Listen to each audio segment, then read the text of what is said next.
It sounds fantastic, yet there is chilling evidence gathered by doctors and psychiatrists and published in respected medical journals that magic does work. So there's a lot of magic going on.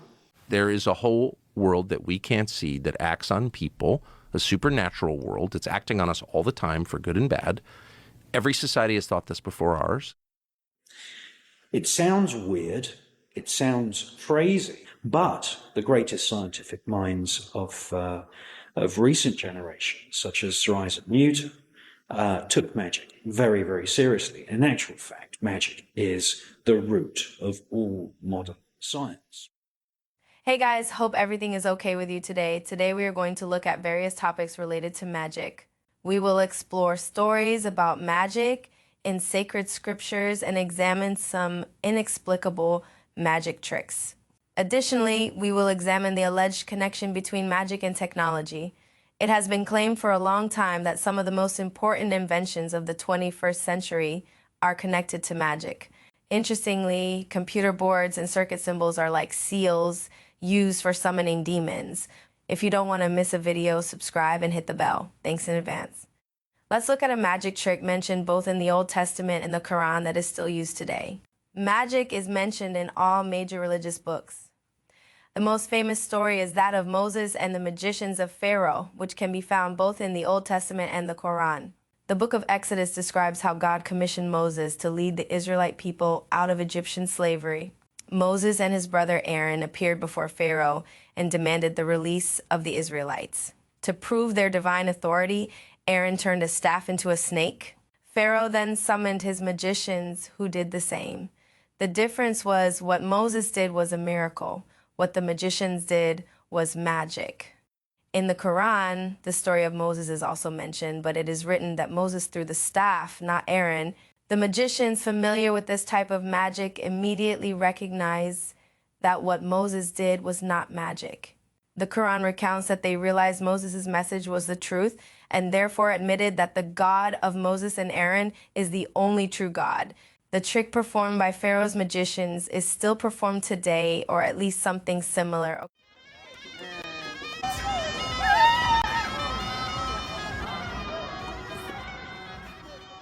Hi. Okay,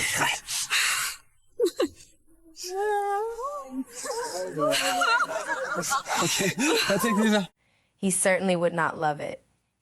Folks, here again, we see how much blasphemy plays a role in magic.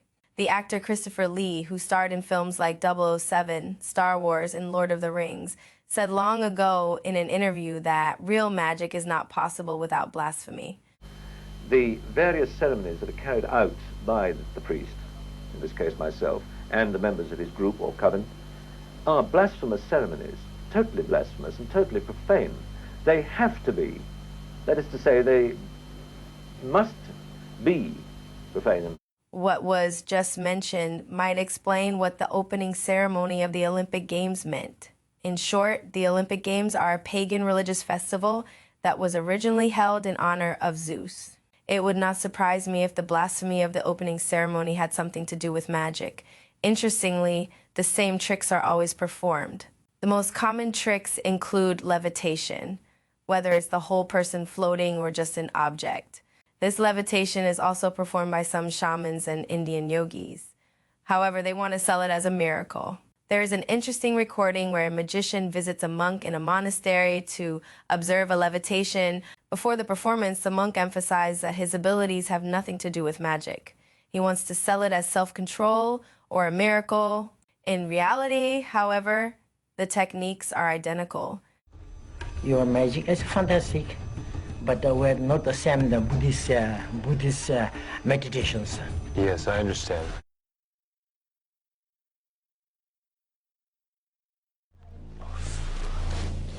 How is he doing that? Are you guys seeing this? These tricks are performed all over the world, and not because everyone knows the same scam. There is even a German camera team that once flew to a shaman to observe this practice. They could detect no manipulation. There are no hidden supports or pulleys to be seen. In spite of this, Ovaku actually rises off the ground, and it seems as though he is floating on a cushion of air. The German commentator cannot believe his eyes.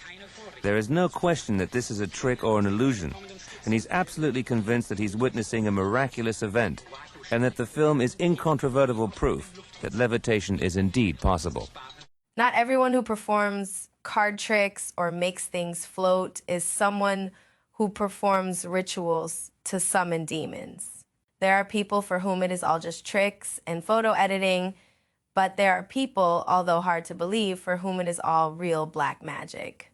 Before we go into more incredible tricks, let's briefly talk about a story of the Prophet Solomon to help you better understand the tricks we will discuss shortly. In the story of ancient Yemen, then known as Saba, there was a people who worshipped the sun. The Prophet Solomon urged them to abandon this practice and instead worship the true God of Abraham. When the Queen of Sheba feared an invasion, she set out to meet Prophet Solomon. King Solomon, having heard of her arrival, had already assembled his army, which consisted of humans, animals, and demons. He turned to his army and asked, "Who among you can bring me her throne before she comes to me in submission?" A mighty Ifrit, one of the strongest types of demons in Islam, stepped forward and said, "I can bring it to you before you rise from your place. I am indeed strong enough and trustworthy." Another jinn, knowledgeable in the scripture, spoke up and told King Solomon that he could do it even faster, and in the blink of an eye, he brought the throne into King Solomon's palace. The incredible part of this story is that Solomon's kingdom was in Jerusalem, while the realm of the Queen of Sheba was in what is today Yemen, a distance of about 3,000 kilometers. This demon brought the throne at the speed of a blink of an eye. In our times, we would probably call this teleportation. To this day, there are magic tricks where people perform alleged teleportation. Of course, one might argue that it's all just a show, but when you delve deeper into these topics, you find that similar phenomena have been reported in various cultures over millennia. And as said before, it is always the same tricks that magicians perform, just slightly modified. For example, making oneself float or an object, or teleporting oneself or a group of people or objects. Let's look at some tricks, for example, this one. Spinning in this one when they walk in. Oh! There's no way they're going to end up over there. One! No way, right? Two! No way. 3! 5 feet. No! Another even more incredible trick is this one, also known as teleportation. In summary, the magician goes live, leaves the stage running past the camera, and enters far-off back rooms. Then he asks jury members and assistants to guard the small stage from all sides so that he cannot sneak in somehow. The camera goes off for a second, and he is immediately back on stage. Now remember, we have people watching this from all possible angles in every direction. The circumstances are physically impossible for an illusion. On the count of 3, 1, 2, 3. Drop the curtain! Einstein's formula states that mass and energy are equivalent, thus convertible into each other, just like the demon in Solomon's story did. He was able to transform the mass of the queen's throne into energy with his speed, and then convert it back into matter in King Solomon's palace. I say Einstein's theory is proven in the story of Suleiman. In the story of Suleiman, we learn that the jinn even has the power to transform matter into energy, and to take that energy from one place to another and retransform it back into matter. In other words, E equals MC squared can be proven in its own way. In other words, what can the jinn do? The fact that Allah mentions, the fact that this was impressive, the fact that all of the jinn, only one stood up, it kind of sort of shows this is the pinnacle of what a jinn can do. This isn't your average run-of-the-mill jinn. This isn't the jinn living in Dallas or Houston or California. This is one of the most strongest jinns of the entire world, if not the strongest, telling Suleiman, I can do that. In the accounts of Indian mystics, there are reports of levitation and teleportation, reminiscent of magicians' tricks, but sold as miracles. When looking at how demons are depicted in ancient scriptures, one often notices that they have colors like blue, red, or green, like the genie from Aladdin. When we look at Indian idols, we see that many of them are depicted in these colors we discussed earlier. So there's a lot of magic going on, right? And a lot of people are literally under what I'm trying to say is that, because it's very difficult to understand this properly. What I'm trying to say is that there are a lot of what's happening today is in this realm. And it's very difficult for people to understand this. But when you study it, what you find is that a lot of the people involved in mass control are actually heavily involved in this science. And that's what you find out when you do the research. So the demonic realm is real. And there are people, unfortunately, that are actively involved in attempting to bring that realm into this realm. He said that people are actively trying to bring the world of demons into ours by essentially opening a portal. Earlier, we talked about Indian mystics and mentioned that the culture also has a lot to do with magic. Interestingly, in front of the Hadron Collider in Switzerland, there is a statue of Shiva, and it is allegedly attempted there to open portals to another dimension by colliding particles at nearly the speed of light. It's also interesting to know, recently, Elon Musk posted a picture indicating that he is also dealing with this subject. It shows a very ancient device that has been mentioned in various cultures for millennia, the Vajra or Dorje. It is a Buddhist ritual object used in rituals for black magic. Elon Musk is involved in the first computer chip to be implanted in humans.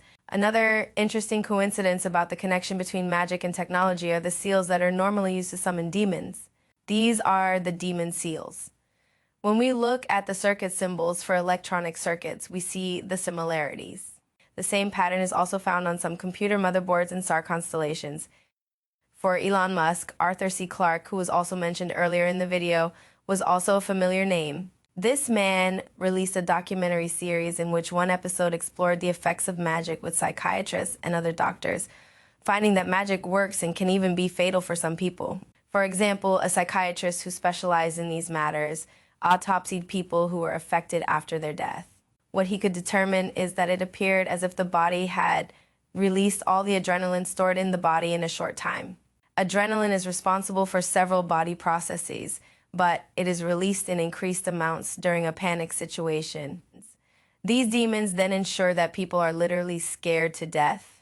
People start to see shapes and hear voices and go insane. We have some evidence which comes from post-mortems carried out in West Africa on people who died after having been cursed.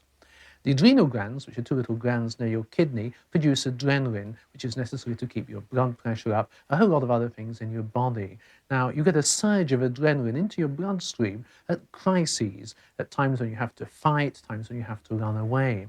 Now, it seems that in these particular individuals, after they've been cursed, the adrenal glands were completely drained of adrenaline, as if it had all been used up in one surge. And as it was used up, the blood pressure then drops dramatically, and the person dies. Spells can bring illness and even death. And this happens not only in the East or the lands of voodoo, but throughout the world. Such as Queen Elizabeth I, who employed magicians such as John Dee. It sounds weird, it sounds crazy, but the greatest scientific minds of recent generations, such as Sir Isaac Newton, took magic very, very seriously. In actual fact, magic is the root of all modern science. Queen Elizabeth's royal astrologer, a man named John Dee, who is the prototype of the wizard with the long beard, the hat, and what he did was to rediscover, through these ancient documents that were in the Vatican, the technology of how to access what they considered to be spiritual beings that were useful to them, but what we would consider to be demonic or evil beings. These spiritual beings, such as Baal and Moloch, which they still do ceremonies for today, such as in Bohemian Grove, there is a giant effigy, stone effigy of an owl. That's the god Moloch. The god Moloch goes all the way back to Rome and Carthage, in which they were offering child to this god in exchange for power. So John Dee rediscovered the technology of how to draw the magic circles, how to say the right incantations, how to actually do black magic on a governmental level.